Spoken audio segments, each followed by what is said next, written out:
Movie start होते ही हमें बताया जाता है कि आज से तकरीबन 2 साल पहले एक अमेरिकन फैमिली ने डेजर्ट क्रॉस करते हुए रॉन्ग टर्न ले लिया था और वो उस रोड पर चलते चलते एक मिलिट्री एरिया तक पहुंच जाते हैं और उस एरिया का नाम था सेक्टर 16। लेकिन उस फैमिली के साथ बहुत बुरा होता क्योंकि नेक्स्ट मॉर्निंग तक उस फैमिली के आधे मेंबर्स मारे जा चुके थे। इसके बाद आर्मी ने वहाँ पर search and destroy mission conduct किए और यहाँ पर हमें ये पता चलता है कि जिस फैमिली के साथ वो इंसिडेंट्स हुए थे वो कोई और नहीं बल्कि वो फैमिली है जिन्हें हमने पार्ट 1 में देखा था। इसके बाद हम देखते हैं कि कुछ साइंटिस्ट उसी एरिया यानी सेक्टर 16 में अपना काम कर रहे होते हैं और एक सीनियर कर्नल उन लोगों की सिक्योरिटी के लिए अपनी ड्यूटी को बहुत अच्छे से परफॉर्म कर रहे थे। ऑपरेशन के दौरान एक डॉक्टर हिल्स पर था जो कि एक दूसरे डॉक्टर जो बेस में था उससे कांटेक्ट करने की कोशिश करता है, लेकिन आगे से उसे कोई रिस्पॉन्स नहीं मिलता। तब वो एक दूसरे डॉक्टर जो कि मिलिट्री एरिया के अंदर गया था उससे कांटेक्ट करने की कोशिश करता है और फिर हमें दिखाया जाता है कि उस डॉक्टर को किसी ने बड़ी बेरहमी से मार डाला है और उसके 2 टुकड़े कर दिए हैं। उस डॉक्टर को कोई रिस्पांस ना मिलने पर वो वापस जाने लगता है और तभी वहाँ पर वो एक म्यूटेंट को देखता है जो कि स्नेक खा रहा था। वो म्यूटेंट उस डॉक्टर को कोई नुकसान पहुँचाए बगैर उससे वहाँ से भाग जाने को कहता है, लेकिन इससे पहले कि वो उसे अंडरस्टैंड कर पाता पीछे से आकर एक दूसरा म्यूटेंट उसके सर में एक कुल्हाड़ी मार देता है। उसके चिल्लाने की आवाज कर्नल भी सुन लेते हैं, लेकिन तभी एक दूसरा म्यूटेंट कर्नल को नेज़े की तरह नजर आने वाले रॉड से उठाकर पहाड़ से नीचे फेंक देता है। इसके बाद हमें कुछ यूएस मिलिट्री सोल्जर्स दिखाए जाते हैं जो कि अपनी ट्रेनिंग कंप्लीट करने के बाद वापस बेस में जा रहे थे। रास्ते में उन्हें सेक्टर 16 पर सप्लाईज प्रोवाइड करते हुए जाना था और वो लोग सेक्टर 16 में पहुंच जाते हैं, लेकिन वो देखते हैं कि कैंप में कोई भी नहीं है। वहीं पर उन्हें रेडियो पर एक कॉल भी रिसीव होती है, लेकिन सिग्नल्स इतने वीक होते हैं कि उन्हें कुछ भी समझ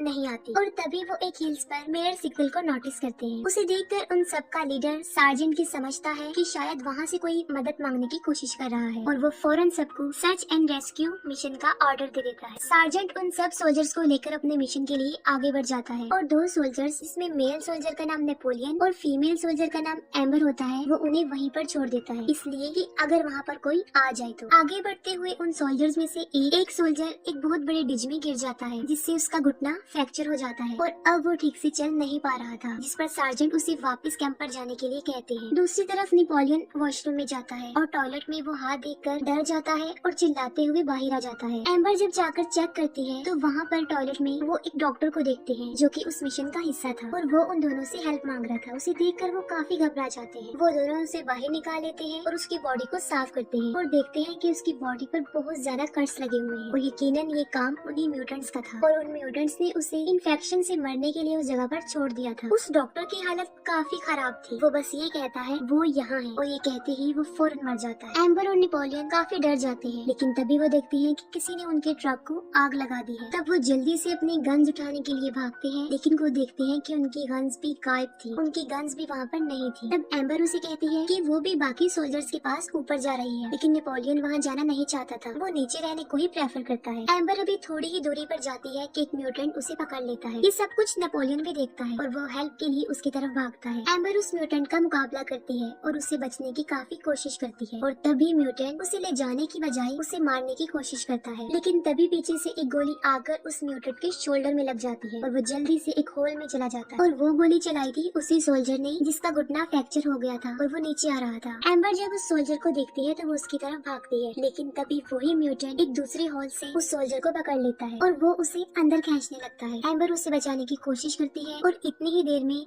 नेपोलियन भी वहाँ पर पहुँच जाता है। वो दोनों मिलकर उसे निकालने की उसे बचाने की काफी कोशिश करते हैं, लेकिन कुछ भी नहीं कर पाते और फाइनली वो म्यूटेंट उसे अंदर खींच लेता है। ऊपर हिल्स पर उन सोल्जर्स को एक और मिशन मेंबर डॉक्टर की बॉडी मिलती है।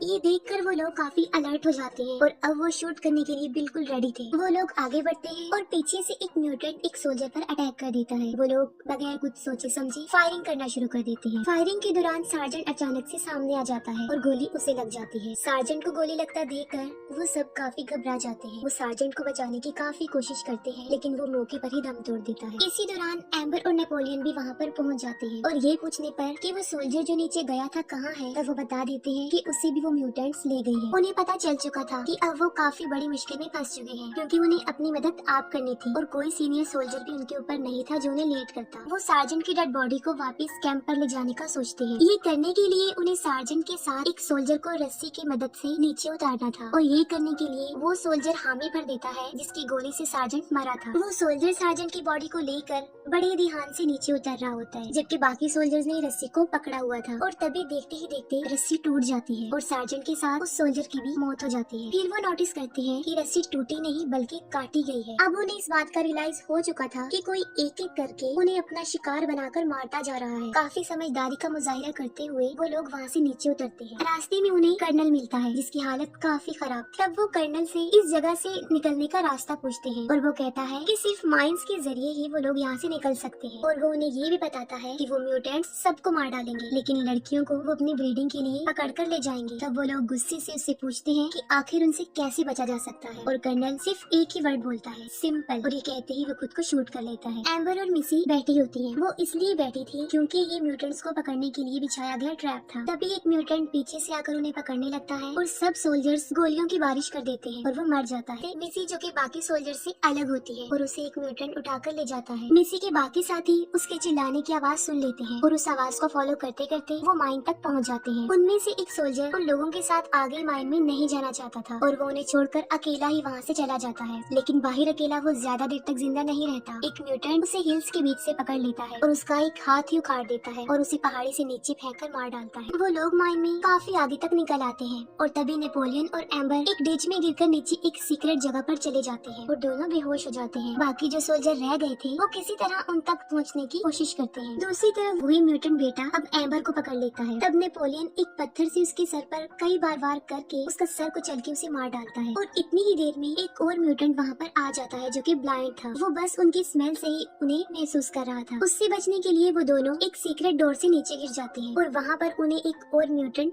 हैंसल मिलता है, और ये वही म्यूटेंट है जिसने डॉक्टर को वहाँ से भाग जाने के लिए कहा था। असल में वो एक अच्छा म्यूटेंट था जो लोगों को नुकसान नहीं पहुँचाता था बल्कि उन्हें फायदा देता था, लोगों की हेल्प करता था। वो उन दोनों को छुपा लेता है। तभी बचे हुए बाकी दो सोल्जर भी वहाँ पर आ जाते हैं और वो ब्लाइंड म्यूटेंट अंधाधुंध उन पर फायरिंग कर देता है और एक गोली उस सोल्जर को लग जाती है। दूसरा सोल्जर उसे मारने में कामयाब तो हो जाता है, लेकिन एक गोली दूसरे सोल्जर को लग जाती है। नेपोलियन उस सीक्रेट डोर के जरिए उन दोनों को भी अपने पास बुला लेता है। हैंसल उन चारों की वहाँ से निकलने में मदद करता है और उन्हें बाहर ले जाने लगता है। वहाँ पर वो बहुत अजीबोगरीब चीजें देखते हैं, लोगों के बॉडी पार्ट्स और बहुत कुछ जो कि काफी डिस्टर्बिंग था। और वहीं पर वो अपने साथियों की भी डेड बॉडीज देखते हैं और काफी दुख होता है उन्हें और वो घबरा भी जाते हैं। और तभी उस सोल्जर को कुछ होने लगता है जिसे गोली लगी थी। वो स्टेबल नहीं लग रहा था और देखते ही देखते वो मर जाता है। वो लोग उसकी बॉडी को म्यूटेंट्स के लिए वहाँ पर छोड़कर जाने वाले हरगिज नहीं थे और वो उसकी बॉडी को लेकर आगे चल पड़ते हैं। रास्ते में उन लोगों की बहस हो जाती है क्योंकि एम्बर मिसी को लिए बगैर वहाँ से जाने वाली नहीं थी, लेकिन वहाँ पर एक और सोल्जर जो सेल्फिश था वो वहाँ से अकेला ही जाने वाला था। नेपोलियन भी एम्बर के साथ मिसी को ढूंढना चाहता था। तब एम्बर और नेपोलियन मिसी को ढूंढने के लिए वापस चले जाते हैं। उस सेल्फिश सोल्जर को वहाँ पर बहुत सारे डायनामाइट्स मिलती हैं और वो डायनामाइट का एक बॉक्स अपने साथ ले जाने लगता है, लेकिन उसे ये नहीं पता था कि वो एक ट्रैप है। जैसे ही वो उस बॉक्स को उठाकर वहाँ से जाता है, एक वायर खींचती है और एक बटन ट्रिगर हो जाता है और वहाँ पर एक बहुत बड़ा ब्लास्ट होता है और उसके साथ ही वो भी मर जाता है। एम्बर और नेपोलियन मिसी को ढूंढ रहे थे और तभी एक म्यूटेंट उन पर अटैक कर देता है, लेकिन वो दोनों उसे मार डालते हैं। वो मिसी को ढूंढते हुए आगे बढ़ते हैं और उस जगह पर पहुंच जाते हैं जहाँ पर मिसी थी। म्यूटेंट्स ने उसे बांधा हुआ था। वो दोनों मिसी को आजाद करके वहाँ से ले जाने लगते हैं। तभी उन म्यूटेंट्स का बाप हेड्स उन पर अटैक कर देता है। एम्बर के पास अभी एक गोली बाकी थी और वो उसे हेड्स की तरफ चला देती है, जो उसके सर पर लगकर निकल जाती है और उसके सर से थोड़ा सा गोश्त निकल के बाहर गिरता है। इससे वो मरता नहीं है, लेकिन अब उसे बेहोशी की कैफियत हो रही थी। नेपोलियन एक रॉड उसके आर पार कर देता है, लेकिन वो फिर भी नहीं मरता। तब मिसी उसे हथौड़े से काफी बार मारती है और नेपोलियन अपनी गन को उसके मुंह में जोर से मारकर उसे मार डालता है। वो तीनों वहाँ से बचकर बाहर आ जाते हैं, लेकिन हम देखते हैं कि अभी भी कोई जिंदा था जो उन्हें देख रहा था, और बस इसी के साथ ही मूवी यहीं पर एंड हो जाती है।